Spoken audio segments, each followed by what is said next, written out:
अस्सलाम वालेकुम, आप देख रहे हैं 27 न्यूज HD और मैं हूं आपकी होस्ट सादिया बतौल। नजर डालते हैं आज की अहम तरीन खबरों पर। Chiniot incharge bureau Punjab doctor Akbar Ali Virk की रिपोर्ट के मुताबिक तकरीब यौम शोदा पुलिस जिला चिन्योट यौम शोदा पुलिस के मौके पर यादगार शोदा पुलिस के चाको चौमत दस्ते ने सलामी दी। सलामी में DPO doctor Naveed Atif, madam Ayesha Rizwan, शोदा की फैमिली, सिविल सोसाइटी, पुलिस अफसरान और जवानों ने शिरकत की। शोदा पुलिस की फैमिलीज, DPO और DC ने यादगार शोदा पर फूलों की चादरें चढ़ाईं। इस मौके पर शोदा पुलिस के दर्जात की बुलंदी के लिए खसूसी दुआ की गई। शोदा की कुर्बानियों की बदौलत हम सुकून की नींद सोते हैं। अवाम के जान माल की हिफाजत के लिए अपनी कीमती जान की कुर्बानी बहुत बड़ी कुर्बानी है। आज के दिन शोदा पुलिस की अजीम कुर्बानी को खराज अकीदत पेश करती हूँ।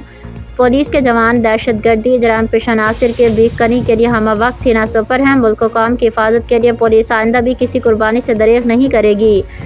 शोदा पुलिस हमारे माथे का झूमर है, हमारे मोहसिन है। हम अपने शोदा के खून के वारिस हैं, उनके लवाहिकीन के दुख सुख में जामिन हैं। DPO डॉक्टर नवीद आतिफ ने शोदा पुलिस की फैमिली से मुलाकात की, खैरियत मसाइल दरियाफ्त किए।